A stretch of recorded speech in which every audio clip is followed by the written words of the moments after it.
हाय friends, welcome channel fact सच। तो दोस्तों, हिंदू धर्म ग्रंथों के अनुसार हर एकादशी का अपना अलग महत्व होता है। जी हाँ दोस्तों, इन्हीं अलग अलग विशेषताओं के कारण इनके नाम भी भिन्न भिन्न रखे गए हैं। प्रत्येक वर्ष में 24 एकादशियाँ होती है। मल मास की एकादशियों को मिलाकर इनकी संख्या 26 हो जाती है। इन्हीं एकादशी में से एक है आषाढ़ मास के कृष्ण पक्ष की एकादशी, जिसे योगिनी एकादशी कहते हैं। योगिनी एकादशी का उपवास रखने से समस्त पापों का नाश होता है तथा इस लोक में भोग और परलोक की मुक्ति भी मिलती है।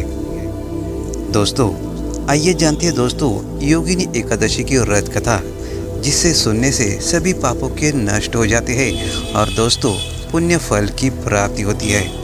तो दोस्तों, ये वीडियो शुरू करने से पहले मेरे चैनल को सब्सक्राइब अवश्य करें, बेल आइकॉन प्रेस करके ऑल बटन पर क्लिक जरूर करें। तो चलो शुरुआत करते हैं कथा से। तो दोस्तों, महाभारत काल की बात है कि एक बार धर्मराज युधिष्ठिर ने भगवान श्री कृष्ण से कहा, हे त्रिलोकीनाथ, मैंने ज्येष्ठ माह के शुक्ल पक्ष की निर्जला एकादशी की कथा सुनी। अब आप कृपा करके आषाढ़ माह के कृष्ण पक्ष की एकादशी की कथा सुनाइए। इस एकादशी का नाम तथा महात्मा क्या है, सो अब इसे विस्तारपूर्वक बताए। दोस्तों, श्री कृष्ण जी ने कहा, हे पांडु पुत्र, आषाढ़ माह के कृष्ण पक्ष की एकादशी का नाम योगिनी एकादशी है। इसके व्रत से सभी पाप नष्ट हो जाते हैं। यह व्रत इस लोक में भोग तथा परलोक में मुक्ति देने वाला है। हे अर्जुन, ये एकादशी तीनों लोक में प्रसिद्ध है। इसके व्रत से सभी पाप नष्ट हो जाते हैं। तुम्हें मैं पुराण में कही हुई कथा सुनाता हूँ, ध्यानपूर्वक श्रवण करो। कुबेर नाम का एक राजा अलकापुरी नाम की नगरी में राज्य करता था। वह शिवभक्त था। उनका हेममाली नामक एक यक्ष सेवक था, जो पूजा के लिए फूल लाया करता था। हेममाली की विशालाक्षी नाम की एक अति सुंदर स्त्री थी। एक दिन वो मानस सरोवर से पुष्प लेकर आया, किंतु काम सख्त होने के कारण पुष्पों को रखकर वो अपनी स्त्री के साथ रमन करने लगा। इस भोग विलास में दोपहर हो गई। हेममाली की राह देखते देखते जब राजा कुबेर को दोपहर हो गई, तो उसने क्रोधपूर्वक अपने सेवकों को आज्ञा दी कि तुम लोग जाकर पता लगाओ कि हेममाली अभी तक पुष्प लेकर क्यों नहीं आया।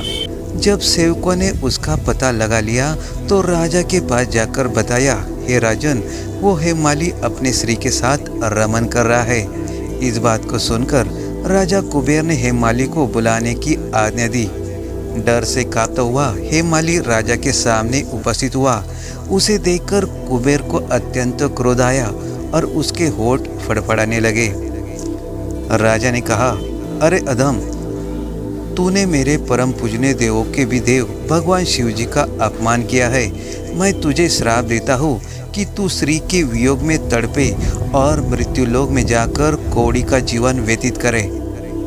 कुबेर के श्राप से वह तक्षण स्वर्ग से पृथ्वी पर आ गिरा और कौड़ी हो गया। उसकी स्त्री भी उससे बिछड़ गई। मृत्युलोक में आकर उसने अनेक भयंकर कष्ट भोगे, किंतु शिव की कृपा से उसकी बुद्धि मलिन न हुई और उसे पूर्व जन्म की भी सूझ रही। अनेक कष्टों को भोगता हुआ तथा अपने पूर्व जन्म के कुकर्मों को याद करता हुआ वो हिमालय पर्वत की तरफ चल पड़ा। चलते चलते वो मार्कंडेश्वर ऋषि के आश्रम में जा पहुंचा। वह ऋषि अत्यंत रुद्र तपस्वी थे। वे दूसरे ब्राह्मण के समान प्रतीत हो रहे थे और उनका वह आश्रम ब्रह्मा की सभा के समान शोभा दे रहा था। ऋषि को देखकर हेममाली वहां गया और उन्हें प्रणाम करके उनके चरणों में गिर पड़ा।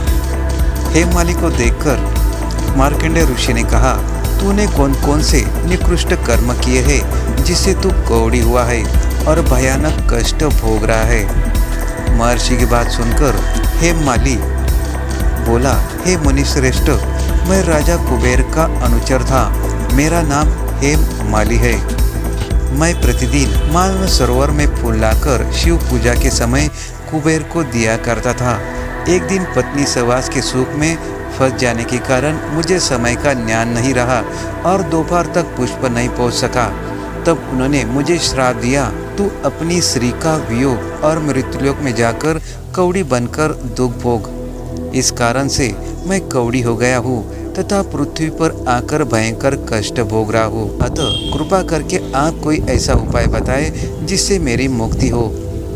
मार्कंडेय ऋषि ने कहा, हे माली, तूने मेरे सन्मुख सत्य वचन कहे हैं, इसलिए मैं तेरे उद्धार के लिए एक व्रत बताता हूँ। यदि तू आषाढ़ माह के कृष्ण पक्ष की योगिनी नामक एकादशी का विधान पूर्वक व्रत करेगा तो मेरे सभी पाप नष्ट हो जाएंगे। यदि तू आषाढ़ माह के कृष्ण पक्ष की योगिनी नामक एकादशी का विधान पूर्वक व्रत करेगा तो तेरे सभी पाप नष्ट हो जाएंगे। महर्षि के वचन सुनकर हे माली अति प्रसन्न हुआ और उसने वचनों के अनुसार योगिनी एकादशी का विधान पूर्वक व्रत करने लगा। इस व्रत के प्रभाव से अपने पुराने स्वरूप में आ गया और अपनी स्त्री के साथ सुखपूर्वक रहने लगा। दोस्तों, भगवान श्री कृष्ण ने कहा कि हे राजन, इस योगिनी एकादशी की कथा का फल 80,000 ब्राह्मणों को भोजन कराने के बराबर है। इसके रस से सभी पाप नष्ट हो जाते हैं और अंत में मोक्ष प्राप्त करके प्राणी स्वर्ग का अधिकारी बनता है। तो दोस्तों, इस तरह योगिनी एकादशी की व्रत कथा है। इसे सुनने मात्र से सभी पाप नष्ट हो जाते हैं। तो दोस्तों, ये आपको कथा कैसी लगी? अच्छी लगी हो तो लाइक, शेयर और कमेंट जरूर कीजिएगा और कमेंट बॉक्स में जय श्री विष्णु नमः अवश्य लिखिएगा। धन्यवाद।